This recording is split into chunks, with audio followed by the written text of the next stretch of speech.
Bonjour, je suis Alain Pelos, créateur de la Diagonale des Yvelines.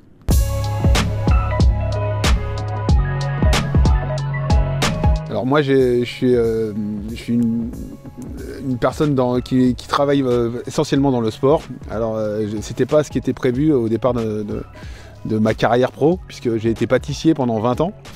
Et puis après, au bout d'un 20 ans, j'ai repris mes études pour passer différents diplômes. Et puis, des diplômes sportifs différents.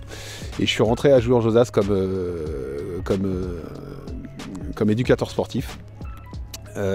J'ai pu créer pas mal de choses à Jouan-Josas, notamment, puisque c'est ce qui me concerne principalement, le trail du Josas. Voilà, plus la course des Lucioles. Et puis après, j'ai voulu un peu évoluer. Je suis parti à Mantes-la-Jolie comme directeur des sports. J'ai fait 4 ans et demi à Mantes-la-Jolie, ouais, à peu près. Voilà. Avec une expérience très très enrichissante, avec des événements majeurs, notamment avec l'étape du Tour de France, le championnat de France de cyclisme, et des rencontres très très intéressantes. Et puis voilà, après je voulais me rapprocher un petit peu de chez moi, et donc je suis revenu et maintenant depuis je travaille à Bailly-Noisy et je suis directeur du syndicat intercommunal de Bailly-Noisy. Donc je gère les installations sportives de ces deux villes avec des projets assez sympathiques à mettre en place et pour le développement du sport, notamment le projet la construction d'un terrain de cécifoot suite à l'héritage Paris 2024. Alors moi, le sport, ça a toujours été mon ADN, c'est dans mon ADN en fait. Je me dis toujours que je suis pas un très grand sportif, j'ai jamais été très très bon, mais j'ai été toujours passionné, donc je fais tout avec passion.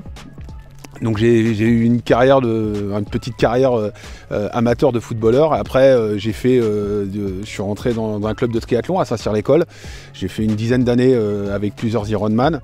Ensuite après le trail s'est développé, et donc je me suis mis au trail. Et puis voilà, avec l'âge, les genoux ils sont pas au top, et donc j'ai repris le vélo. Voilà, mais pour moi le sport c'est quelque chose d'essentiel dans ma vie. Je peux pas m'en passer. Ça me permet, en dehors de la dépense physique, de rencontrer énormément de gens, et c'est ça qui me plaît. J'ai eu la chance de rencontrer des gens formidables. Je me suis fait tous mes amis dans ce monde-là, 30, 40 ans. Et donc pour moi c'est ma façon de vivre. Voilà, ça peut pas être autrement. On s'est dit, ça serait bien maintenant qu'on maîtrise un peu l'organisation, qu'on se lance sur quelque chose d'un peu plus grand.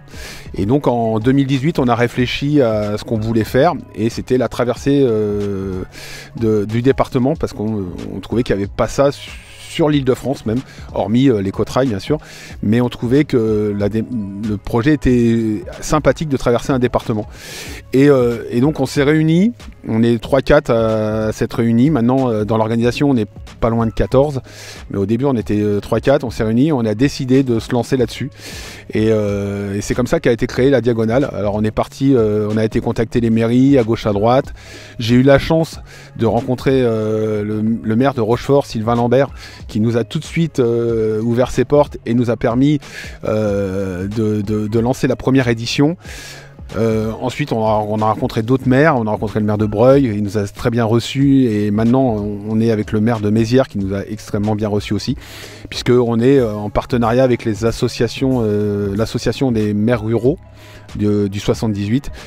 Et donc voilà comment c'est créé, avec des contacts, c'est ce que je disais tout à l'heure. En fin de compte, c'est du relationnel, et en fin de compte ça permet des projets assez sympathiques. Ouais, c'est un peu une fierté personnelle, parce que pas grand monde y croyait au début. J'arrivais en disant on va traverser le département, on va devoir demander à une trentaine ou 35 communes de pouvoir, si on peut passer, organiser avec un nombre conséquent de bénévoles, voilà. Ouais, c'était pas gagné, comme je le dis, au début on était 150 coureurs, on savait pas si le projet était viable. Je parle de financier, parce que malgré tout il faut que ça soit aussi cohérent de ce côté-là. Et maintenant on se retrouve 6 ans après avec une course qui, mon avis, tient la route, qui est référencée dans le monde du trail, Et donc ouais, c'est une fierté, mais c'est une fierté aussi de pouvoir compter sur des amis qui sont là, qui rejoignent l'équipe.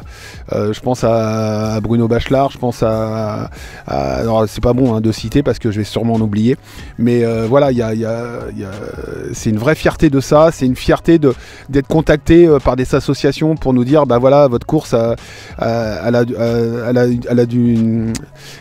on la voit, on la connaît et on aimerait bien venir avec vous. Donc tout ça, ouais, c'est une vraie fierté. Maintenant, bon, ça reste que du sport, donc je reste avec beaucoup de recul par rapport à ça. Voilà, moi, tant qu'il y aura des projets, que ça soit au niveau privé ou professionnel, j'avancerai comme ça. Et voilà, des fois on me dit quand c'est que tu t'arrêtes. Moi, j'ai pas trop envie de m'arrêter. Tant que j'ai la santé et l'envie, bah voilà, je continuerai comme ça. Voilà.